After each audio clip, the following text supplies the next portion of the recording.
Hi, എല്ലാവർക്കും നമസ്കാരം. പ്രിയൻ്റെ online ക്ലാസ്സിലേക്ക് എല്ലാവർക്കും സ്വാഗതം.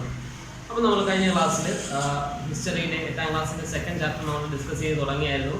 റൂളിംഗ് ദ കൺട്രീസ് എന്നുള്ള ചാപ്റ്റർ തൊട്ട് മുമ്പുള്ള ട്രേഡ് ടു ടെറിട്ടറി എന്ന് പറയുന്ന ഒരു ഏരിയയാണ് നമ്മൾ ഡിസ്കസ് ചെയ്തത്.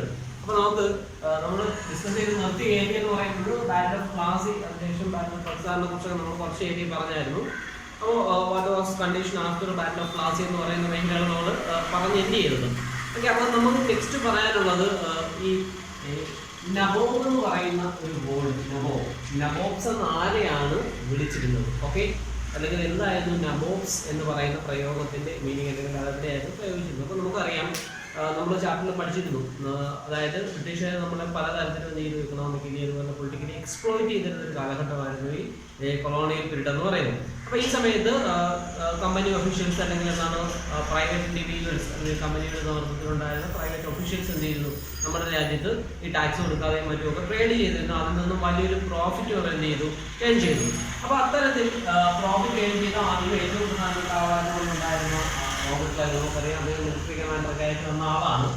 അപ്പോൾ ഈ പറയപ്പെടുന്ന ബാറ്റിൽ ഓഫ് പ്ലാസിക്ക് ശേഷം ഇത് സംഭവിക്കുന്നു. അപ്പോൾ നമുക്കറിയാം, ബാറ്റിൽ ഓഫ് പ്ലാസിക്ക് ശേഷം എന്ത് ചെയ്തു, actually forced to give up their privileges. എന്താണ് ആക്ച്വലി ബംഗാളിലുണ്ടായിരുന്ന നവാബുകാർ എന്ത് ചെയ്യേണ്ടി വരുന്നു, അവർക്ക് ഈ പറയപ്പെടുന്ന ലാൻഡ് അതുപോലെ തന്നെ എന്താണ് മണി പോലുള്ള സംഗതികൾ എന്ത് ചെയ്യേണ്ടി വരുന്നു, ഈ forced to give up company ഒഫീഷ്യൽസിന് എന്ത് ചെയ്യേണ്ടി വരുന്നു, അത് അല്ലെങ്കിൽ എന്താണ് അവർക്ക് പെനാൽറ്റി ആയിട്ട് അല്ലെങ്കിൽ നല്ല ഗിഫ്റ്റ് ആയിട്ട് ഒക്കെ പലപ്പോഴും ഈ പറയപ്പെടുന്ന വലിയൊരു എമൗണ്ട് മണി അതുപോലെ തന്നെ ലാൻഡും എന്ത് ചെയ്യേണ്ടി വന്നു, നൽകേണ്ടി വന്നു.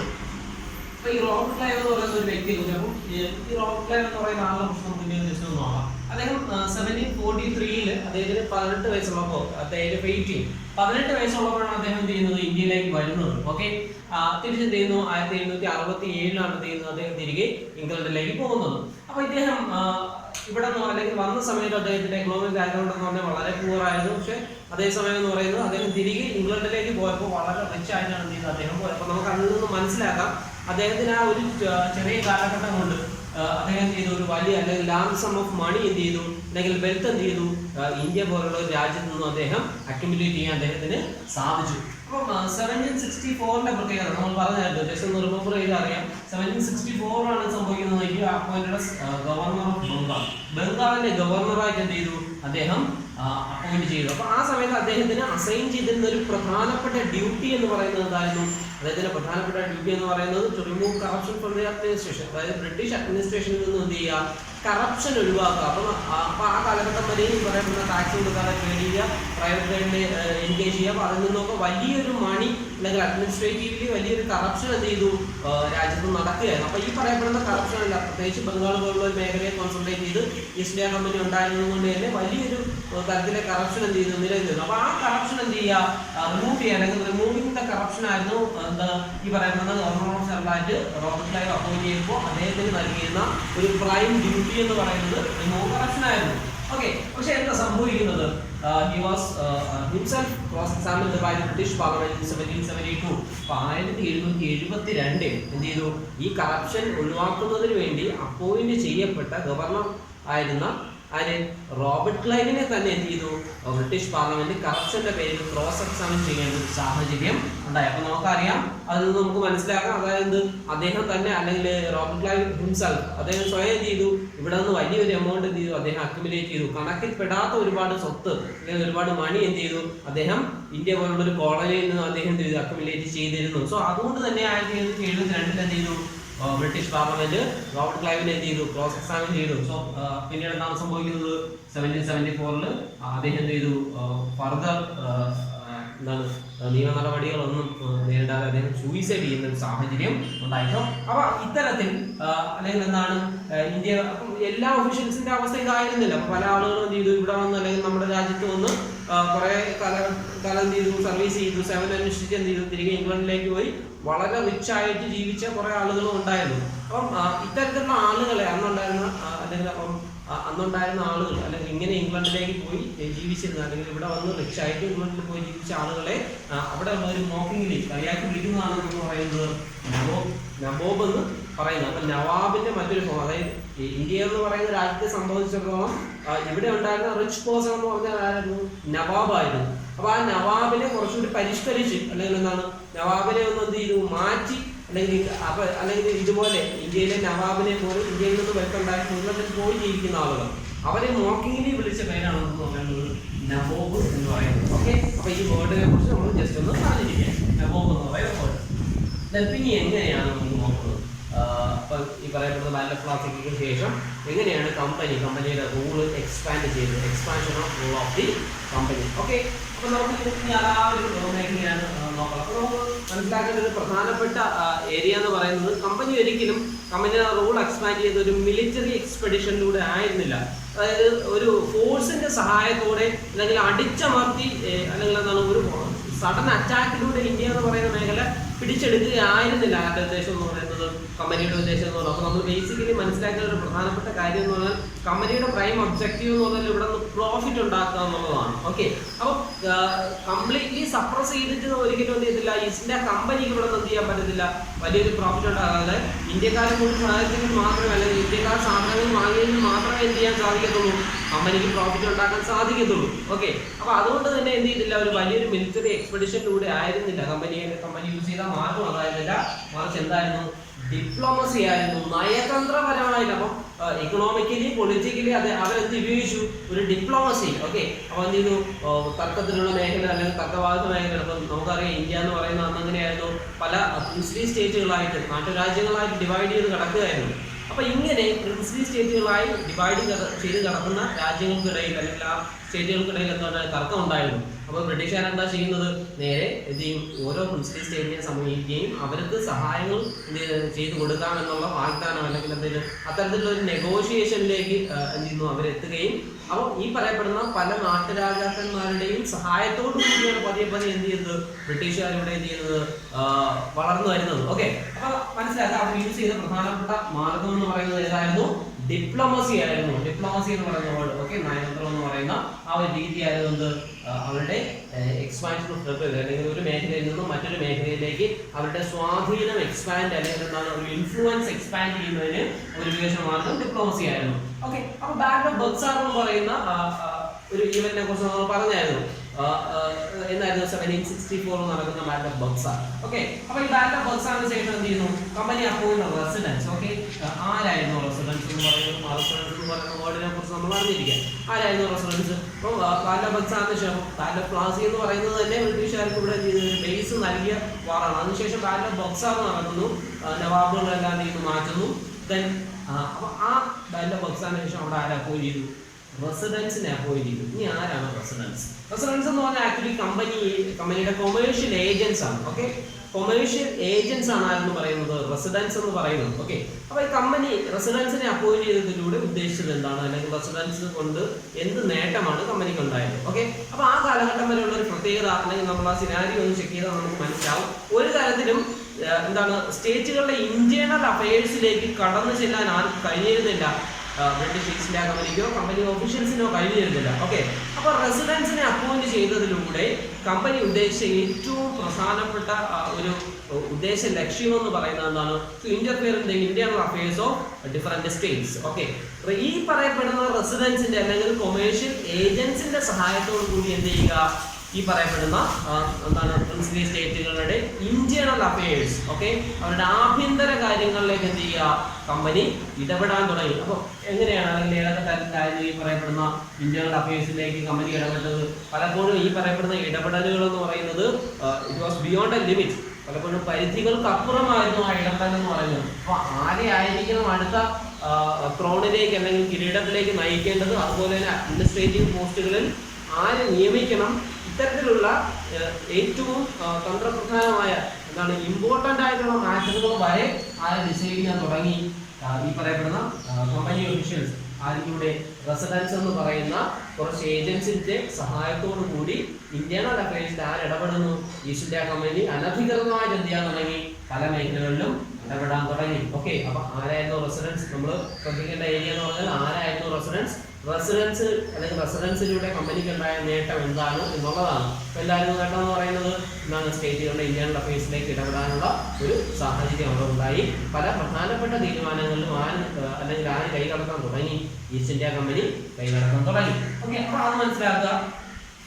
ഇനി ഏറ്റവും പ്രധാനപ്പെട്ട മറ്റൊരു പോളിസി അല്ലെങ്കിൽ ബ്രിട്ടീഷുകാർ കൊണ്ടുവന്ന ഒരു പ്രധാനപ്പെട്ട ഒരു ടൂൾ എന്ന് പറയുന്നത്, അല്ലെങ്കിൽ ഈ പറയപ്പെടുന്ന സ്റ്റേറ്റുകളെ കൺട്രോൾ ചെയ്യുന്നത്, അതായത് എല്ലാ തരത്തിലും ഒരു കൺട്രോൾ കൊണ്ടുവരുന്നതിന് വേണ്ടി കൊണ്ടുവന്ന ഒരു ടൂൾ എന്ന് പറയുന്നത് ഒന്നായിരുന്നു സബ്സിഡിയറി അലയൻസസ്. ഓക്കെ, എന്താണ് സബ്സിഡിയറി അലയൻസ്? ഇനി എന്തായിരുന്നു സബ്സിഡിയറി അലയൻസ് എന്ന് പറയുന്നത്? സബ്സിഡിയറി അലയൻസ് എന്ന് പറയുമ്പോൾ ഒരു എന്താണ്, അതൊരു മിലിറ്ററി അല്ലെങ്കിൽ എന്താണ്, ഒരു മിലിറ്ററി കൺട്രോളിംഗ് ആണെന്ന് പറയുന്നത് സബ്സിഡിയറി അലയൻസ് എന്ന് പറയുന്നത്. നോക്കുക, അപ്പോൾ ഈ സബ്സിഡിയറി അലയൻസ് എന്ന് പറഞ്ഞാൽ സബ്സിഡിയറി അലയൻസ് കൊണ്ടുവരുന്ന സമയത്ത് അല്ലെങ്കിൽ ആ കൊണ്ടുവരുന്ന സമയം വരെ ഓരോ സ്റ്റേറ്റുകൾക്കും അല്ലെങ്കിൽ ഇന്ത്യൻ സ്റ്റേറ്റുകൾക്കും അവർക്ക് ഇൻഡിപെൻഡന്റ് ആയിട്ട് എന്ത് ചെയ്യാം, ഒരു ആംഡ് ഫോഴ്സിനെ മെയിൻറ്റെയിൻ ചെയ്യും. എന്നാൽ സബ്സിഡിയറി അലയൻസ് എന്ന് പറയുന്ന പോളിസി കൊണ്ടുവന്നതോടുകൂടി ബ്രിട്ടീഷ് അല്ലെങ്കിൽ ബ്രിട്ടീഷ് ഈസ്റ്റ് ഇന്ത്യ കമ്പനി മുന്നോട്ട് വെച്ച നയം എന്ന് പറയുന്നത് ഒരിക്കലും ഒരു ഇന്ത്യൻ സ്റ്റേറ്റും സ്വന്തമായി അല്ലെങ്കിൽ ഓൺ മിലിറ്ററി എന്ത് വേണ്ട കൈകാര്യം ചെയ്യേണ്ട, സ്വന്തമായിട്ട് എന്ത് ചെയ്യേണ്ട, ആംഡ് ഫോഴ്സ് എന്ത് ചെയ്യേണ്ട, കൈവശം വയ്ക്കേണ്ട. ഏതൊരു സാഹചര്യത്തിലും ഇന്ത്യൻ സ്റ്റേറ്റുകൾക്ക് ഏതെങ്കിലും തരത്തിൽ ആർമിയുടെ സഹായം വേണമെങ്കിൽ അത് ആര് നൽകും? ബ്രിട്ടീഷ് ഈസ്റ്റ് ഇന്ത്യ കമ്പനി നൽകും. ഓക്കെ, അപ്പോൾ ഇവിടെ ബ്രിട്ടീഷുകാരുമായിട്ടുള്ള തർക്കമല്ല അവർ മുന്നോട്ട് വയ്ക്കുന്നത്, ഇന്ത്യൻ സ്റ്റേറ്റുകൾ തമ്മിലുള്ള തർക്കമാണ്. അപ്പോൾ ആ തർക്കത്തിന് അതുകൊണ്ട് തന്നെ ആ തർക്കം പരിഹരിക്കാൻ എന്ത് വേണ്ട, നിങ്ങൾ സ്വന്തമായിട്ട് എന്ത് ചെയ്യേണ്ട, ആർമി മെയിൻറ്റെയിൻ ചെയ്യേണ്ട. ഏത് സമയത്തും ആര് ആർമിയെ പ്രൊവൈഡ് ചെയ്യും? ഈസ്റ്റ് ഇന്ത്യ കമ്പനി ആർമിയെ പ്രൊവൈഡ് ചെയ്യും. മാത്രമല്ല ഈ തരത്തിൽ മെയിൻറ്റെയിൻ ചെയ്യുന്ന ഓരോ ആർമി അല്ലെങ്കിൽ എന്താണ് ഓരോ യൂണിറ്റിനും എന്ത് ചെയ്യണം, കൃത്യമായിട്ടൊരു പേയ്മെന്റ്. ഓക്കെ, സബ്സിഡറി അലയൻസിന് അല്ലെങ്കിൽ ആ സബ്സിഡറി അലയൻസ് മെയിൻറ്റെയിൻ ചെയ്യുന്നതിന് വേണ്ടി കൃത്യമായിട്ടൊരു പേയ്മെന്റ് എന്ത് ചെയ്തിരിക്കണം, ഈസ്റ്റ് ഇന്ത്യ കമ്പനിക്ക് ഓരോ കാലഘട്ടത്തിലും എന്ത് ചെയ്യണം, നൽകിയിരിക്കണം. ഓക്കെ, അപ്പൊ അതായിരുന്നു എന്തെന്ന് പറയുന്നത് സബ്സിഡറി അലയൻസ് എന്ന് പറയുന്നത്. സോ നമ്മളിത് ആലോചിച്ച് നോക്കിയാൽ നമുക്കറിയാം ഇതൊരു വലിയൊരു ട്രാപ്പാണ്. കാരണം എന്താ, ഒരിക്കലും ഒരു സ്റ്റേറ്റിന് സ്വന്തമായിട്ട് ആർമി ഇല്ല. മാത്രമല്ല അതേസമയം ബ്രിട്ടീഷുകാർ ആർമി നൽകുന്നു എന്ന് പറയുന്നു, ആ ആർമിക്ക് എന്ത് ചെയ്യണം, ഒരു വലിയൊരു പേയ്മെന്റും എന്ത് ചെയ്യണം, ഈ പറയുന്ന സ്റ്റേറ്റുകൾ നൽകണം. ഓക്കെ, ഇനി പേയ്മെന്റ് വൈകിയാൽ എന്താ സംഭവിക്കുക? ഓക്കെ, അപ്പോൾ നമുക്കറിയാം ഓരോ സ്റ്റേറ്റുകളുടെയും അവസ്ഥ എന്ന് പറഞ്ഞാൽ ഡിഫറൻ്റ് ആണ്. എല്ലാവരും ഇക്കണോമിക്കലി പ്രോസ്പെറസ് അല്ല. പക്ഷെ അതേസമയം എല്ലാ സ്റ്റേറ്റുകളും എന്ത് ചെയ്തിരിക്കണം, ഈ പറയപ്പെടുന്ന സബ്സിഡറി അലയൻസിന് ഒരു പേയ്മെന്റ് നൽകിയിരിക്കണം. അപ്പോൾ എല്ലാ സ്റ്റേറ്റുകളും എക്കണോമിക്കലി ഈക്വൽ ആകാത്തത് കൊണ്ട് തന്നെ എന്ത് സംഭവിച്ചു, പലപ്പോഴും പല സ്റ്റേറ്റുകളും എന്ത് ചെയ്തു, ഈ പറയപ്പെടുന്ന പേയ്മെന്റ് നൽകാൻ എന്ത് ചെയ്തു, പലപ്പോഴും വൈകി, പലപ്പോഴും ഫെയിലായി. സോ എന്താ സംഭവിക്കുന്നത്? അപ്പോൾ അവരാദ്യമേ തന്നെ പറയുന്നു സബ്സിഡറി അലയൻസ് മെയിൻറ്റെയിൻ ചെയ്യുന്നതിനുള്ള എന്താണ് റവന്യൂ നൽകിയില്ല എന്നുണ്ടെങ്കിൽ ലാൻഡ് എന്ത് ചെയ്യും, ആ പെനാലിറ്റി ആയിട്ട് ഭൂമി എന്ത് ചെയ്യും, പിടിച്ചെടുക്കുമെന്ന് ആദ്യമേ എന്ത് ചെയ്യുന്നു ഈസ്റ്റ് ഇന്ത്യ കമ്പനി പറയുന്നു. അപ്പോൾ അതിൻ്റെ ഭാഗമായി ഒരു സമയത്ത് അവാദിലെ നവാബ് എന്ത് ചെയ്യുന്നു, ഈ പറയുന്ന പേയ്മെന്റ് നൽകാൻ വൈകുന്നു. അതുപോലെ ഹൈദരാബാദിൽ ഒരിക്കൽ സംഭവിക്കുന്നു. സോ എന്ത് ചെയ്യുന്നു, ഏതാണ്ട് അവാദിന്റെ പകുതിയോളം എന്ത് ചെയ്തു, ഈസ്റ്റ് ഇന്ത്യ കമ്പനി പെനാലിറ്റി ആയിട്ട് എന്ത് ചെയ്തു, പിടിച്ചടക്കി. ഓക്കെ, അപ്പൊ ഇതായിരുന്നു എന്തെന്ന് പറയുന്നത് ബ്രിട്ടീഷുകാർ മുന്നോട്ട് വെച്ച ടാക്ടിക്സ് എന്ന് പറയുന്നത്. എന്താ ഇതൊരിക്കലും എന്താ ഡയറക്റ്റ് മിലിറ്ററി എക്സ്പെഡിഷൻ അല്ല, ഒരിക്കലും മിലിറ്ററിയുടെ സഹായത്തോടു കൂടി വന്ന് അടിച്ചമർത്തി പിടിച്ചെടുക്കുകയല്ല ചെയ്തത്. മറിച്ച് എന്താണ് അവർ യൂസ് ചെയ്തത്? ദേ use the tool of diplomacy. Diplomacy എന്ന് പറയുന്ന അല്ലെങ്കിൽ നയതന്ത്രം എന്ന് പറയുന്ന ഒരു ടൂളാണ് ചെയ്തത് ഈ പറയപ്പെടുന്ന ബ്രിട്ടീഷ് ഈസ്റ്റ് ഇന്ത്യ കമ്പനി ഉപയോഗിച്ചത്. ഓക്കെ, അപ്പൊ നമ്മൾ ഈ ഒരു ഏരിയയിൽ പറഞ്ഞ പ്രധാനപ്പെട്ട 2 പോയിന്റ് എന്ന് പറഞ്ഞാൽ എങ്ങനെയാണ് കമ്പനി റൂൾ എക്സ്പാൻഡ് ചെയ്തത്, എക്സ്പാൻഷൻ ഉപയോഗിച്ച ടൂൾ എന്താണ്, ഡിപ്ലോമസി ആയിരുന്നു. ആ ഡിപ്ലോമസി എങ്ങനെ സാധ്യമായി, it was through residences and subsidiary alliance. ആ 2 പോയിന്റുകൾ നമ്മൾ മറന്നു കാണിക്കുക. ആരായിരുന്നു നബോബ്സ് എന്ന് പറയുന്നത്? നവാബ്സ് അല്ലെങ്കിൽ നബോബ്സ് എന്ന് വിളിച്ചിരുന്നത് എന്തുകൊണ്ടാണ്? അല്ലെങ്കിൽ നബോബ് ഈ പറയുന്ന ക്ലൈവിന് സംഭവിച്ച ഒരു എന്താണ് ഒരു പ്രശ്നം എന്തായിരുന്നു? റോബർട്ട് ക്ലൈവിനെ സംബന്ധിച്ചിടത്തോളം അദ്ദേഹത്തിന്റെ ലൈഫിൽ ഈ പറയപ്പെടുന്ന ഒരു ഇൻഫ്ലുവൻസ് എങ്ങനെ ഉണ്ടായി, അദ്ദേഹം എങ്ങനെ തകർച്ചയിലേക്ക് പോയി, അപ്പോൾ ആരായിരുന്നു നബോബ്സ്, എന്തുകൊണ്ട് അവരെ നബോബ്സ് എന്ന് വിളിച്ചു? ഓക്കെ, ഇത്രയും കാര്യങ്ങളാണ് നമ്മൾ എന്ത് ചെയ്യുന്നത് ഈ ഒരു ഏരിയയിൽ ചർച്ച ചെയ്യുക. അപ്പോൾ കമ്പനി എക്സ്പാൻഷൻ ആരംഭിക്കുന്നത് എങ്ങനെ, എന്ത് ചെയ്യുന്നത് എങ്ങനെ, ഓക്കെ, ഇതാണ് നമ്മൾ എന്ത് ചെയ്യുന്നത് ഡിസ്കസ് ചെയ്തുകൊണ്ടിരുന്നത്. അപ്പോൾ അതിൻ്റെ ആ ഫസ്റ്റ് ഫേസ് അല്ലെങ്കിൽ കമ്പനി എക്സ്പാൻഷൻ്റെ ആദ്യത്തെ ഒരു ഫേസ് കഴിഞ്ഞു. ഓക്കെ, കമ്പനി റൂളിൻ്റെ എക്സ്പാൻഷനുമായിട്ട് ബന്ധപ്പെട്ട് നമുക്കിപ്പോൾ അടുത്ത ഏരിയ നമുക്ക് ഡിസ്കസ് ചെയ്യാം. അതെന്ന് പറയുന്നത് ടിപ്പു സുൽത്താൻ എന്ന് പറയുന്ന അല്ലെങ്കിൽ മൈസൂരിലുണ്ടായിരുന്ന ടിപ്പു സുൽത്താൻ എന്ന് പറയുന്ന റൂളറിനെ സംബന്ധിച്ചുള്ള മേഖലയാണ് നമ്മൾ ഡിസ്കസ് ചെയ്യുന്നത്. അപ്പോൾ ബ്രിട്ടീഷുകാരെ സംബന്ധിച്ചിടത്തോളം നമ്മൾ നേരത്തെ പറഞ്ഞിട്ടുണ്ട്, ബ്രിട്ടീഷുകാർ മിക്കവാറും പല മേഖലകളിലും ഒരു ഡിപ്ലോമസി ആയിരുന്നു ഉപയോഗിക്കുന്നത്. പക്ഷെ പലപ്പോഴും ഈ പറയപ്പെടുന്ന ബ്രിട്ടീഷ് അഡ്മിനിസ്ട്രേഷന് വലിയൊരു ത്രെട്ടായിട്ട് നിൽക്കുന്ന അല്ലെങ്കിൽ എന്താണ് ബ്രിട്ടീഷ് റൂൾ എക്സ്പാൻഷന് വലിയൊരു ത്രെട്ടായിട്ട് നിൽക്കുന്ന ആളുകളെ പലപ്പോഴും എന്ത് ചെയ്തിരുന്നു, അല്ലെങ്കിൽ ബ്രിട്ടീഷുകാരുടെ മിലിറ്ററി ഉപയോഗിച്ച് എന്ത് ചെയ്യുന്നു, അറ്റാക്ക് ചെയ്തിരുന്നു. അതിൽ ഏറ്റവും പ്രധാനപ്പെട്ട ഒരു ഉദാഹരണമാണെന്ന് പറയുന്നത്. ഓക്കെ, ഇനി ആരായിരുന്നു ടിപ്പു സുൽത്താൻ? അദ്ദേഹത്തിന് എന്താണ് മൈസൂർ ടൈഗർ എന്നൊക്കെ എന്ത് ചെയ്യുന്നു ടിപ്പു സുൽത്താനെ അറിയപ്പെടുന്നു. അപ്പോൾ ഈ ടിപ്പു സുൽത്താനെ സംബന്ധിച്ചിടത്തോളം ടിപ്പു സുൽത്താൻ മുമ്പ് അദ്ദേഹത്തിന്റെ ഫാദർ ഹൈദർ അലി തന്നെ എന്തായിരുന്നു ഹൈദരലിയുടെയും ടിപ്പു സുൽത്താന്റെയും കീഴിലായിരുന്നു മൈസൂർ എന്ന് പറയുന്നത് ഏറ്റവും സ്ട്രോങ് ആയിട്ടുള്ള ഒരു മേഖലയായി എന്ത് ചെയ്ത് ഇന്ത്യയിൽ നിലനിന്നിരുന്നത്. അപ്പോൾ ബ്രിട്ടീഷുകാരുടെ ഒരു പെർസ്പെക്റ്റീവിൽ അല്ലെങ്കിൽ ഈ ബ്രിട്ടീഷുകാരുമായിട്ടുള്ള ഒരു സമീപനം എന്ന് പറയുന്നത് ഒരിക്കലും ഒരു കോപ്പറേറ്റീവ് മെന്റാലിറ്റി ആയിരുന്നില്ല ഈ ടിപ്പു സുൽത്താൻ എന്ന് പറയുന്ന ഹൈദരലിക്കും ഉണ്ടായിരുന്നത്. അപ്പോൾ നമുക്ക് ആ ഒരു മേഖലയിലേക്ക് പോവാം. അപ്പോൾ മൈസൂരിനെ സംബന്ധിച്ചിടത്തോളം ഈ പറയപ്പെടുന്ന മൈസൂർ പോസ്റ്റുകൾ അല്ലെങ്കിൽ മലബാർ പോസ്റ്റുകളിലെ ട്രേഡ് വളരെ ശക്തമായി കൺട്രോൾ ചെയ്തിരുന്ന ആരായിരുന്നു? മൈസൂർ എന്ന് പറയുന്ന മേഖലയായിരുന്നു. ഓക്കെ, അപ്പൊ ഈ മൈസൂർ പോസ്റ്റ് അല്ലെങ്കിൽ മൈസൂരിന്റെ ഒരു കൺട്രോൾ മലബാറിൽ വന്നതോടുകൂടി മലബാറിന്റെ ഒരു പ്രത്യേകമായ കമ്പനി ഈ പറയുന്ന പെപ്പറും കാർട്ടും എല്ലാം പർച്ചേസ് ചെയ്തിരുന്ന ഒരു മേഖലയാണെന്ന് പറയുന്നത്. അല്ലെങ്കിൽ കമ്പനിയുടെ സ്പൈസസ് പർച്ചേസിന്റെ ഏറ്റവും പ്രധാനപ്പെട്ട മേഖലയായിരുന്നു മലബാർ പോസ്റ്റ് എന്ന് പറയുന്നത്. അപ്പൊ ഈ മലബാർ പോസ്റ്റ് ആരായിരുന്നു കൺട്രോൾ ചെയ്തത്? മൈസൂരായിരുന്നു കൺട്രോൾ ചെയ്തത്. അപ്പോൾ അതുകൊണ്ട് മൈസൂരിൽ ഒരു പ്രോഫിറ്റബിൾ ട്രേഡ് ആയിരുന്നു മലബാർ എന്ന് പറയുന്ന മേഖല. ഈ ഒരു സമയത്ത് 1785 ഈ വർഷം മറന്നു പോകാതിരിക്കുക. 1785 എന്ത് ചെയ്യുന്നു? സാൻഡൽവുഡും പെപ്പറും കാട്ടണത്തിന്റെയും ഒരു എക്സ്പോർട്ട് ഏതിലൂടെ ഈ പറയപ്പെടുന്ന മൈസൂർ പോർട്ടിലൂടെയുള്ള ഒരു എക്സ്പോർട്ട് എന്ത് ചെയ്തു? ടിപ്പു സുൽത്താൻ വിലക്കി. അപ്പോൾ ടിപ്പു സുൽത്താന്റെ കാലയളവ് 1882 to 99, 1782 to 1799. അപ്പോൾ 85 എന്ത് ചെയ്യുന്നു? ഈ പറയപ്പെടുന്ന സാൻഡൽവുഡിന്റെയും പെപ്പറിന്റെയും കാട്ടണത്തിന്റെയും ഈ പറയപ്പെടുന്ന സ്പൈസുകളുടെ എന്ത് എക്സ്പോർട്ട് എന്ത് ചെയ്തു? ടിപ്പു സുൽത്താൻ വിലക്കുന്നു. അല്ലെങ്കിൽ ടിപ്പു അതെന്താണ് അദ്ദേഹത്തിന്റെ കോസ്റ്റിലൂടെയുള്ള ട്രേഡ് എന്ത് ചെയ്തു? വിലക്കുന്നു. അപ്പൊ എന്താ സംഭവിച്ചത്? എന്താണ് അതിന്റെ ഒരു റിസൾട്ട്? എന്താണ്? മെർച്ചന്റ്സിന് എന്ത് ചെയ്യാൻ സാധിക്കുന്നില്ല. അപ്പൊ ഇത് ഒരു പ്രധാനപ്പെട്ട മാർഗമായിരുന്നു എന്താണ് മലബാർ പോസ്റ്റിലേക്കുള്ള ട്രേഡിന്.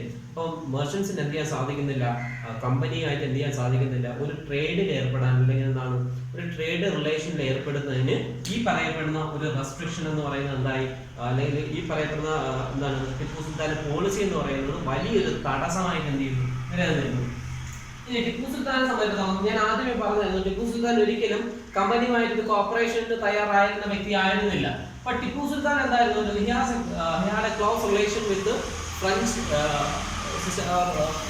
ഫ്രാൻസ് അല്ലെങ്കിൽ ഇന്ത്യയിൽ ഉണ്ടായിരുന്ന ഫ്രഞ്ചുകാരുമായിട്ട് അല്ലെങ്കിൽ ആ പറയുന്നത് ഫ്രഞ്ച് ട്രേഡേഴ്സുമായിട്ട് ആയിരുന്നു ടിപ്പു സുൽത്താൻ എന്തായിരുന്നു? ഒരു ക്ലോസ് അലയൻസ് എന്തായിരുന്നു? നിലനിന്നിരുന്നു. അപ്പൊ അതാണ് ഈ പറയപ്പെടുന്ന ബ്രിട്ടീഷുകാരുമായി സഹകരിക്കാത്തതിന്റെ ഒരു പ്രധാനപ്പെട്ട റീസൺ. അതോടൊപ്പം തന്നെ അദ്ദേഹം എന്ത് ചെയ്തു? ടിപ്പു സുൽത്താൻ ഒരു പവർഫുൾ പേഴ്സൺ ആയതിന്റെ ഏറ്റവും പ്രധാനപ്പെട്ട റീസൺ എന്ന് പറഞ്ഞാൽ ഈ ഫ്രഞ്ചുകാരുടെ സഹായത്തോടു കൂടി ടിപ്പു സുൽത്താൻ എന്ത് ചെയ്തു? അദ്ദേഹത്തിന്റെ ആർമി എന്ത് ചെയ്തു? മോഡേണൈസ് ചെയ്തു. എന്താണ് മോഡേൺ വെപ്പൺ അല്ലെങ്കിൽ ഇന്ത്യയിൽ ആദ്യമായിട്ട് ഈ പറയുന്ന റോക്കറ്റ് ഫെസിലിറ്റി ഉപയോഗിച്ച റൂളർ ആരെന്ന് വെച്ചാൽ അത് ടിപ്പു സുൽത്താനാണ്. ഓക്കെ, അപ്പൊ അത്രയും അല്ലെങ്കിൽ ആ കാലഘട്ടത്തിൽ നിന്ന് അത്രയും എന്താണ് മോഡേണൈസ്ഡ് ആർമി ഉണ്ടായിരുന്ന അല്ലെങ്കിൽ മോഡേണൈസ്ഡ് ആർമി മെയിൻറ്റെയിൻ ചെയ്തിരുന്ന ആളായിരുന്നു ആരെന്ന് പറയുന്നത് ടിപ്പു സുൽത്താൻ എന്ന് പറയുന്നത്. ഓക്കെ, അപ്പൊ ഈ ടിപ്പു സുൽത്താനെ സംബന്ധിച്ചിടത്തോളം അല്ലെങ്കിൽ ബ്രിട്ടീഷുകാരുടെ ഒരു പെർസ്പെക്റ്റീവിൽ ടിപ്പു സുൽത്താൻ എന്ന് പറയുന്നത് എന്തായി? അദ്ദേഹം ഒരു വലിയൊരു ത്രെട്ടായിട്ട് മാറി. സോ അതുകൊണ്ട് തന്നെ ബ്രിട്ടീഷുകാർ എന്ത് ചെയ്യണം? ഈ should be crushed and control അല്ലെങ്കിൽ എന്ത് ചെയ്യണം? അദ്ദേഹത്തെ കൺട്രോൾ ചെയ്യുക, അതുപോലെ തന്നെ തകർക്കുകയും ചെയ്യണം. അല്ലെങ്കിൽ എന്താണ് ടിപ്പു സുൽത്താൻ നിലനിൽക്കുന്നിടത്തോളം കാലം ഒരു ഫ്രീ ട്രേഡ് എന്ന് പറയുന്നത് ഒരിക്കലും ബ്രിട്ടീഷുകാർക്ക് ഈ പറയപ്പെടുന്ന സതേൺ കോസ്റ്റിൽ ഒരിക്കലും എന്ത് ചെയ്തില്ല? ഒരു ഫ്രീ ട്രേഡ് എന്ന് പറയുന്നത് സാധ്യമാകാൻ യാതൊരു മാർഗവുമില്ല. കാരണം ബ്രിട്ടീഷുകാരുടെ ഏറ്റവും നല്ല മാർക്കറ്റുകളിലൊന്നായിരുന്നു മലബാർ എന്ന് പറയുന്നത്. പക്ഷെ ആ മലബാറിലേക്ക് ഒരിക്കലും ഫ്രീ ആയിട്ട് കടന്നു വരാൻ ആർക്കും സാധിക്കുന്നില്ല, അല്ലെങ്കിൽ നല്ലൊരു ട്രേഡ് നടത്താൻ ആർക്കും സാധിക്കത്തില്ല. ബ്രിട്ടീഷുകാർക്ക് ടിപ്പു സുൽത്താൻ ഉള്ളിടത്തോളം കാലം എന്ത് ചെയ്തില്ല? സാധിക്കത്തില്ല എന്ന് മനസ്സിലാവുന്നു. സോ അതുകൊണ്ട് തന്നെ എന്ത് ചെയ്യുന്നു? കമ്പനി എന്ത് ചെയ്യുന്നു? കമ്പനിയുടെ എന്താണ് മറ്റൊരു ടാക്ടിക്സ് ആയിട്ടുള്ള മിലിറ്ററി എക്സ്പെഡിഷനിലേക്ക് എന്ത് ചെയ്തു? കമ്പനി കടക്കുന്നു. അതുവരെ ഡിപ്ലോമസി പ്രാക്ടീസ് ചെയ്തിരുന്ന ബ്രിട്ടീഷേഴ്സ് എന്ത് ചെയ്യുന്നു? ഒരു മിലിറ്ററി എക്സ്പെഡിഷനിലേക്ക് കടക്കുന്നു. ഏതാണ്ട് 4ഓളം യുദ്ധങ്ങളാണ് ചെയ്തത് നടക്കുന്നത്. ഏത് വർഷങ്ങളിലാണ്? 1767 to 69 ഫസ്റ്റ് വാർ നടക്കുന്നു. ദെൻ 1780 to 84 സെക്കൻഡ് വാർ നടക്കുന്നു. ദെൻ 1790 to 92 അടുത്ത വാർ നടക്കുന്നു. ദെൻ 1799. ഇത്തരത്തിൽ ഒരു 4 യുദ്ധങ്ങൾ എന്ത് ചെയ്തു? നടന്നു. പക്ഷേ ആദ്യത്തെ 3 യുദ്ധത്തിലും ബ്രിട്ടീഷുകാർക്ക് ഒരു കാരണവശാലും എന്ത് ചെയ്യാൻ സാധിച്ചില്ല? ടിപ്പു സുൽത്താനെ കൺട്രോൾ ചെയ്യാൻ ഒരു തരത്തിലും സാധിച്ചില്ല. അപ്പൊ അത്രത്തോളം മോഡേണൈസ്ഡ് ആയിരുന്നു അല്ലെങ്കിൽ അത്രത്തോളം ടാക്ടിക്കൽ മൂവ് ഉണ്ടായിരുന്ന ആളാണ് ആരെന്ന് പറയുന്നത് ടിപ്പു സുൽത്താൻ എന്ന് പറയുന്നത്. പക്ഷേ എന്ത് സംഭവിക്കുന്നു? Last war battle of Seringapatam എന്ന് പറയുന്ന മേഖലയിൽ നടക്കുന്ന ബാറ്റിൽ ഓഫ് സെരിംഗപട്ടത്ത് നടക്കുന്ന വാറിൽ എന്ത് സംഭവിക്കുന്നു? ഈ പറയപ്പെടുന്ന ടിപ്പു സുൽത്താൻ എന്ത് ചെയ്യുന്നു? ഫെയിൽ ആകുന്നു. ഓക്കെ, ടിപ്പു സുൽത്താൻ ബ്രിട്ടീഷ് ആർമിയോട് പിടിച്ചു നിൽക്കാൻ വയ്യാത്ത ഒരു അവസ്ഥ. അപ്പൊ കൺസിസ്റ്റന്റ് ആയിട്ടുള്ള ഒരു വാർ ടിപ്പു സുൽത്താൻ എന്ത് ചെയ്തു? വീക്കാക്കി മാറ്റി. എന്താ സംഭവിക്കുന്നത്? പക്ഷേ ഈ വാറിൽ മൈസൂർ അല്ലെങ്കിൽ എന്താണ് ടിപ്പു സുൽത്താനെ പരാജയപ്പെടുത്തിയെങ്കിലും നമുക്ക് ബ്രിട്ടീഷുകാർ ഉപയോഗിച്ച ഏറ്റവും പ്രധാനപ്പെട്ട മാർഗം എന്ന് പറയുന്നത് അവിടെയാണ്. അല്ലെങ്കിൽ ബ്രിട്ടീഷുകാരുടെ തന്ത്രം നമുക്ക് അവിടെയാണ് മനസ്സിലാവുന്നത്. അവരൊരിക്കലും നേരിട്ട് മൈസൂരിന്റെ അഡ്മിനിസ്ട്രേഷൻ ഏറ്റെടുത്തില്ല. ഓക്കെ, ഞാൻ ആദ്യമേ പറഞ്ഞു ബ്രിട്ടീഷ് ഈസ്റ്റ് ഇന്ത്യ കമ്പനിയാണ് ഭരിക്കുന്നത്. ഓക്കെ, ഈസ്റ്റ് ഇന്ത്യ കമ്പനി അല്ലെങ്കിൽ എന്താണ് ഈ പറയപ്പെടുന്ന ഈസ്റ്റ് ഇന്ത്യ കമ്പനിയുടെ അല്ലെങ്കിൽ ഈസ്റ്റ് ഇന്ത്യ കമ്പനി 1773 ശേഷം ബ്രിട്ടീഷുകാർ എന്ത് ചെയ്തു, ബ്രിട്ടീഷ് ക്യൂ നേരിട്ട് ഏറ്റെടുത്തു എങ്കിൽ പോലും എന്ത് ചെയ്യുന്നില്ല, അവരൊരിക്കലും ഡയറക്റ്റ് അഡ്മിനിസ്ട്രേഷൻ മൈസൂരിൽ കൊണ്ടുവരുന്നില്ല. കാരണം എന്താണ്, ഇവിടെ നിന്ന് പ്രോഫിറ്റ് ഉണ്ടാകും, ഇവിടെ ഭരിക്കുക എന്നതിന് പുറമെ എന്ത് ചെയ്യുക, ഇവിടെ നിന്ന് പ്രോഫിറ്റ് ഉണ്ടാക്കുക എന്നുള്ളതായിരുന്നു അവരുടെ മോട്ടീവ്. അതുകൊണ്ട് തന്നെ എന്ത് ചെയ്യുന്നു, ഈ യുദ്ധത്തിന് ശേഷം അന്നുണ്ടായിരുന്ന അല്ലെങ്കിൽ ടിപ്പു സുൽത്താന്റെ മുന്നേ ഉണ്ടായിരുന്ന ഊഡിയാസ് എന്ന് പറയുന്ന പഴയ ഡൈനാസ്റ്റിയിലേക്ക് അധികാരം കൈമാറുകയും പിന്നീട് അവിടെ നിന്നും അല്ലെങ്കിൽ മൈസൂരിൽ നിന്നും കൺസിസ്റ്റന്റ് ആയിട്ട് റവന്യൂ ജനറേറ്റ് ചെയ്യുന്നതിന് വേണ്ടി എന്ത് ചെയ്തു, സബ്സിഡറി അലയൻസ് എന്ന് പറയുന്ന ഒരു സിസ്റ്റം നമ്മൾ നേരത്തെ പറഞ്ഞു. എന്തായാലും സബ്സിഡറി അലയൻസ് എന്താണ്, മെയിൻറ്റെയിനിങ് ആർമി ഇത് റവന്യൂ എന്താണ്, റവന്യൂ അക്യുമുലേറ്റ് ചെയ്തുകൊണ്ട് എന്ത് ചെയ്യാം, ഒരു ആർമി മെയിൻറ്റെയിൻ ചെയ്യുന്നതിന് ആരെ ഫോഴ്സ് ചെയ്തു, മൈസൂരിനെ ഫോഴ്സ് ചെയ്തു. ഓക്കെ, അപ്പൊ ഇതാണെന്ന് പറയുന്നത് ബ്രിട്ടീഷുകാരുടെ ഒരു വലിയ തന്ത്രം എന്ന് പറയുന്നത്. ഓക്കെ, അപ്പൊ നമ്മളത് മനസ്സിലാക്കുക. അപ്പൊ ആരായിരുന്നു ടിപ്പു സുൽത്താൻ എന്ന് പറയുന്നത്, അതുപോലെ ടിപ്പു സുൽത്താൻ എങ്ങനെയാണ് ബ്രിട്ടീഷുകാർക്ക് ഒരു ത്രെട്ടായി മാറിയത്, ദെൻ അതെങ്ങനെ ബ്രിട്ടീഷുകാർ ഓവർകം ചെയ്തു. ആ 4 വാറുകൾ ഏതൊക്കെ വർഷമാണെന്ന് നമ്മൾ കൃത്യമായിട്ട് ഓർമ്മിക്കുക. 67 to 69 first war, 80 to 84 second war, 90 to 92 third war, then 1799 സംഭവിക്കുന്ന സിലിക്കപ്പെട്ടത്ത് നടക്കുന്ന ലാസ്റ്റ് വാറിലാണ് എന്ത് ചെയ്യുന്നത്, ഈ പറയപ്പെടുന്ന ടിപ്പു സുൽത്താൻ ചെയ്യുന്നത് ഫെയിൽ ആകുന്നത്. അപ്പോൾ ബ്രിട്ടീഷുകാരുമായി 4 യുദ്ധമാണ് അദ്ദേഹം നേരിട്ടത്. അപ്പൊ എത്രത്തോളം പവർഫുൾ ആയിട്ടുള്ള മനുഷ്യനായിരുന്നു നമ്മൾ അതിൽ നിന്ന് മനസ്സിലാക്കണം. അപ്പൊ നമ്മൾ ഓവറോൾ ആയിട്ട് നമ്മൾ നേരെ പറഞ്ഞ അല്ലെങ്കിൽ ആ ടിപ്പു സുൽത്താനുമായി ബന്ധപ്പെട്ട് പറഞ്ഞ കാര്യങ്ങൾ നമ്മൾ മനസ്സിലാക്കുക. ടിപ്പു സുൽത്താൻ എന്ന സൺ ഓഫ് ഹൈദർ അലിയുടെ മകനാണ്. അദ്ദേഹത്തെ അല്ലെങ്കിൽ ഈ പറയപ്പെടുന്ന ടിപ്പു സുൽത്താൻ അറിയപ്പെടുന്നത് എന്താണ്, മൈസൂർ ടൈഗർ എന്നാണ് അറിയപ്പെടുന്നത്. അദ്ദേഹം അല്ലെങ്കിൽ ഈ പറയപ്പെടുന്ന മലബാർ കോസ്റ്റ് എന്ന് പറയുന്ന ബ്രിട്ടീഷുകാരുടെ ഒരു പ്രധാനപ്പെട്ട മാർക്കറ്റ് ആയിരുന്നു. എന്നാൽ ടിപ്പു സുൽത്താൻ ചെയ്യുന്നു, അദ്ദേഹത്തിന്റെ പോർട്ടിലൂടെ മലബാർ കോസ്റ്റിലേക്കുള്ള ട്രേഡ് അദ്ദേഹം ചെയ്തു ഡിസലോ ചെയ്യുന്നു. സോ ഇതെന്താണ്, ഇത് ബ്രിട്ടീഷുകാർക്ക് വലിയൊരു നഷ്ടം അല്ലെങ്കിൽ എന്താണ് ബ്രിട്ടീഷുകാരുടെ വലിയ മാർക്കറ്റിന് ഒരു വലിയ തടസ്സമായിട്ട് മാറി. സോ അതുകൊണ്ട് തന്നെ എന്ത് ചെയ്തു, കമ്പനി ഈ പറയപ്പെടുന്ന ടിപ്പു സുൽത്താനെ കൺട്രോൾ ചെയ്യാൻ ശ്രമിക്കുന്നു. അതിന്റെ ഭാഗമായിട്ട് വാറുകൾ നടക്കുന്നു. അപ്പൊ അതേസമയം ടിപ്പു സുൽത്താൻ എന്ന് പറയുന്ന ഒരിക്കലും ബ്രിട്ടീഷുകാരുമായിട്ടായിരുന്നില്ല അദ്ദേഹത്തിന് ക്ലോസ് അലയൻസ് ഉണ്ടായിരുന്നു, മറിച്ച് ആരുമായിട്ടായിരുന്നു, ഫ്രഞ്ചുകാരുമായിട്ടായിരുന്നു. അപ്പൊ ഫ്രാൻസിന്റെ സഹായത്തോടുകൂടി ആർമി മോഡർണൈസ് ചെയ്യുന്നു. പിന്നീട് 4 യുദ്ധങ്ങൾ നടക്കുന്നു. ആ 4 യുദ്ധത്തിൽ 3 ടിപ്പു സുൽത്താനെ പിടിച്ചെടുക്കാനായി. എന്നാൽ അവസാനം നടക്കുന്ന 1799 സെലിംഗപട്ടണത്ത് വെച്ച് നടക്കുന്ന യുദ്ധത്തിൽ എന്ത് ചെയ്യുന്നില്ല, അദ്ദേഹത്തിന് ബാറ്റിൽ അദ്ദേഹത്തിന് എന്താണ് ബ്രിട്ടീഷുകാരുമായിട്ട് കോമ്പീറ്റ് ചെയ്ത് നിൽക്കാൻ സാധിക്കുന്നില്ല. അദ്ദേഹം മിസറബിളി ഫെയിൽ ആകുന്നു. ഓക്കെ, പിന്നീട് എന്ത് ചെയ്യുന്നു, ടിപ്പു സുൽത്താന്റെ ഡൈനാസ്റ്റി എന്ത് ചെയ്യുന്നു, പഴയ ഡൈനാസ്റ്റി ആയിരുന്നു ഊഡിയാസ് എന്ത് ചെയ്യുന്നു, കൈമാറുന്നു. ഊഡിയാസ് എന്ത് ചെയ്യുന്നു, ഇത് ഏറ്റെടുക്കുകയും അവിടെ ബ്രിട്ടീഷുകാർ സബ്സിഡറി അലയൻസ് കൊണ്ടുവരികയും അതിൽ നിന്നും ഒരു റവന്യൂ ജനറേറ്റ് ചെയ്യുകയും ആര് ചെയ്തു, ബ്രിട്ടീഷേഴ്സ് ചെയ്തു. ഓക്കെ, അപ്പൊ ഇതാണെന്ന് പറയുന്നത് ടിപ്പു സുൽത്താനുമായിട്ട് ബന്ധപ്പെട്ട ഒരു പ്രധാനപ്പെട്ട ഇൻസിഡൻസ് എന്ന് പറയുന്നത് ഇത്രയും കാര്യങ്ങളാണ്. ഇതെല്ലാം എന്ത് ചെയ്യാൻ നോട്ട് ചെയ്യുക. അപ്പൊ നമ്മൾ മിലിറ്ററി അല്ലെങ്കിൽ എന്താണ് കമ്പനിയുടെ എക്സ്പാൻഷന്റെ സെക്കൻഡ് ഫേസ് ആണ്. അല്ലെങ്കിൽ അതുവരെ ഡിപ്ലോമസി എന്താണ് ഫോളോ ചെയ്തിരുന്ന ബ്രിട്ടീഷുകാർ എങ്ങനെയാണ് അതിൽ നിന്നും മാറി ഒരു മിലിറ്ററി എക്സ്പാൻഷനിലേക്ക് വന്നത് എങ്ങനെയാണെന്ന് നമ്മൾ. അപ്പോൾ നമ്മൾ ഈസ്റ്റ് ഇന്ത്യ കമ്പനിയുടെ എക്സ്പാൻഷനുമായിട്ട് ബന്ധപ്പെട്ട് ടിപ്പു സുൽത്താൻ എന്ന് പറയുന്ന അല്ലെങ്കിൽ മൈസൂർ എന്ന് പറയുന്ന ഒരു മേഖലയെ കുറിച്ച് അല്ലെങ്കിൽ ടിപ്പു സുൽത്താന്റെ അഡ്മിനിസ്ട്രേഷനോ അതുപോലെ അദ്ദേഹത്തിന്റെ ഫെയിലിയറിനെ കുറിച്ചാണ് നമ്മൾ ഇത്രയും നേരം ഡിസ്കസ് ചെയ്തത്. നമുക്ക് നെക്സ്റ്റ് ഏരിയയിലേക്ക് പോവാം. മറാത്താസ് എന്ന് പറയുന്ന ഒരു പവർ അല്ലെങ്കിൽ ആ പവറിനെ എങ്ങനെയാണ് ബ്രിട്ടീഷുകാർ ഇല്ലാതാക്കിയത്, അല്ലെങ്കിൽ ആ പറയപ്പെടുന്ന മറാത്താസിന്റെ ഇൻഫ്ലുവൻസിൽ നിന്ന് എങ്ങനെ ബ്രിട്ടീഷുകാർ അല്ലെങ്കിൽ ആ ഇൻഫ്ലുവൻസ് എങ്ങനെ ഓവർകം ചെയ്തു എന്നുള്ളതാണ് നമ്മൾ ഇനി ഡിസ്കസ് ചെയ്തു. ഓക്കെ, അപ്പോൾ തേർഡ് ബാറ്റിൽ ഓഫ് പാനിപ്പത്ത് എന്ന് പറയുന്നത് 1761 സംഭവിക്കുന്ന തേർഡ് ബാറ്റിൽ ഓഫ് പാനിപ്പത്ത്. അപ്പോൾ ഈ തേർഡ് ബാറ്റിൽ ഓഫ് പാനിപ്പത്ത് അപ്പോൾ ആ കാലഘട്ടത്തിൽ മറാത്താസിന്റെ ഒരു വലിയ ഡ്രീം എന്ന് പറയുന്നത് ഡൽഹി എന്ന് പറയുന്ന ഒരു വലിയ മേഖല എന്ത് ചെയ്യുക, കൺട്രോളിൽ കൊണ്ടുവരിക എന്നുള്ളതാണ്. അപ്പോൾ ഈ മറാത്താസിനെ സംബന്ധിച്ചിടത്തോളം 1761 നടക്കുന്ന തേർഡ് ബാറ്റിൽ ഓഫ് പാനിപ്പത്ത്, അപ്പോൾ അതിലുണ്ടാകുന്ന ഒരു വലിയ ഫെയിലിയർ മറാത്താസിന്റെ ആ ഒരു ഡ്രീമിനെ ഷാക്ക് ചെയ്യുന്നു. ദെൻ പിന്നീട് എന്താണ് സംഭവിക്കുന്നത്, അപ്പോൾ പാനിപ്പത്ത് അല്ലെങ്കിൽ തേർഡ് ബാറ്റിൽ ഓഫ് പാനിപ്പത്തിന് ശേഷം ഈ മറാത്താസ് എന്ന് പറയുന്ന മേഖല അല്ലെങ്കിൽ മറാത്താസ് എന്ന് പറയുന്ന ഒരു ഗ്രൂപ്പ് തന്നെ എന്ത് ചെയ്യുന്നു, ഡിഫറെന്റ് സ്റ്റേറ്റ്സ് ആയിട്ട് എന്ത് ചെയ്യുന്നു, ഡിവൈഡ് ചെയ്യുന്നു. അപ്പോൾ ഓരോ സ്റ്റേറ്റിനും എന്തുണ്ട്, ഡിഫറെന്റ് ആയിട്ടുള്ള ചീഫുകളും ഉണ്ടായിരിക്കും. ഓക്കെ, അപ്പോൾ ഈ പറയപ്പെടുന്ന ചീഫുകളുടെ ഒരു പ്രത്യേകത, അന്നുണ്ടായിരുന്ന ഡിഫറെന്റ് ആയിട്ടുള്ള ചീഫുകളുടെ പ്രത്യേകത, ഈ ഓരോ ചീഫും ഡിഫറെന്റ് ആയിട്ടുള്ള ഡൈനാസ്റ്റികൾക്ക് കീഴിലാണ്. അപ്പോൾ മറാത്താസ് എന്ന് പറയുന്നത് തേർഡ് ബാറ്റിൽ ഓഫ് പാനിപ്പത്തിൽ എന്ത് ചെയ്യുന്നു, തകർന്നു പോകുന്നു. അപ്പോൾ ആ ഗ്രൂപ്പ് എന്ത് ചെയ്യുന്നു, ഡിഫറെന്റ് ആയിട്ട് അല്ലെങ്കിൽ ഡിഫറെന്റ് സ്റ്റേറ്റുകളായിട്ട് ഡിവൈഡ് ചെയ്യുന്നു. അപ്പോൾ ഓരോ സ്റ്റേറ്റിനും ഓരോ ചീഫ് ഉണ്ടായിരിക്കും. And each of those chiefs belonged to different dynasties. അപ്പം സിന്ധ്യ, അതുപോലെ തന്നെ ഹോൾക്കാർ, ഗൈക്വാഡ്, അതുപോലെ തന്നെ മോൺസ്ലെ, ഇങ്ങനെ ഈ പറയപ്പെടുന്ന ഡിഫറെൻ്റ് ആയിട്ടുള്ള ഡൈനാസ്റ്റികളിലെ ആളുകളായിരുന്നു എന്തെന്ന് പറയുന്നത് ചീഫ് ഓഫ് ഡിഫറെൻറ്റ് സ്റ്റേറ്റ്സ്. ആ പറയപ്പെടുന്ന ഡിഫറെൻറ്റ് അല്ലെങ്കിൽ മറാത്താസിനെ ഡിവൈഡ് ചെയ്ത ഡിഫറെൻറ്റ് സ്റ്റേറ്റുകളുടെ ചീഫ് എന്ന് പറയുന്നത് ഡിഫറെൻ്റ് ആയിട്ടുള്ള ഡൈനാസ്റ്റികളിൽ എന്തായിരുന്നു അംഗങ്ങളായിരുന്നു. ഓക്കെ, ഇനി ഈ പറയപ്പെടുന്ന ഓരോ ചീഫിനും എന്താണ് അവരെല്ലാം ഒരു കോൺഫെഡറസി എന്താണ് ഒരു യൂണിറ്റിലെ അംഗങ്ങളായിരുന്നു, അല്ലെങ്കിൽ ഇവർക്കെല്ലാം അംഗങ്ങളായിരുന്നു ഒരു അലയൻസ്. കോൺഫെഡറസി എന്ന് പറഞ്ഞാൽ അലയൻസ് എന്നാണ് വേർഡ് മീനിങ്. അപ്പം ഈ പറയപ്പെടുന്ന ഒരു കോൺഫെഡറസി ഉണ്ടായിരുന്നു. ആ കോൺഫെഡറസി എങ്ങനെയാണ് ഒരു പേഷ്വ, അപ്പം ഒരു അഡ്മിനിസ്ട്രേറ്റീവ് ഹെഡ് ആണ് അല്ലെങ്കിൽ മിനിസ്റ്റർ ആണെന്ന് പറയുന്നത് പേഷ്വ എന്ന് പറയുന്നത് ഒരു പേഷ്വയ്ക്ക് കീഴിലാണത് ഈ കോൺഫെഡറസി അല്ലെങ്കിൽ ഈ പറയപ്പെടുന്ന ഡിഫറെൻറ്റ് ചീഫ്സ് എന്ത് ചെയ്തിരുന്നത് വർക്ക് ചെയ്തിരുന്നത്. അപ്പോൾ ഈ പേഷ്വയുടെ ഒരു പ്രധാനപ്പെട്ട പോയിന്റ് എന്ന് പറയുന്നത് അദ്ദേഹത്തിന്റെ അഡ്മിനിസ്ട്രേറ്റീവ് ആൻഡ് മിലിറ്ററി ബേസ് എന്ന് പറയുന്നത് പൂനെയിലായിരുന്നു. ഓക്കെ, അപ്പോൾ ഈ പറയപ്പെടുന്ന ഡിഫറെൻറ്റ് ചീഫുകളുടെ യൂണിറ്റ്, അപ്പോൾ അതിനൊരു ഹെഡ് എന്ന് പറയുന്നത് പേഷ്വ. പേഷ്വയുടെ മിലിറ്ററി ഹെഡ് അല്ലെങ്കിൽ പറയപ്പെടുന്ന മിലിറ്ററി അഡ്മിനിസ്ട്രേറ്റീവ് ഹെഡ് എന്ന് പറയുന്നത് പൂനെയിലായിരുന്നു.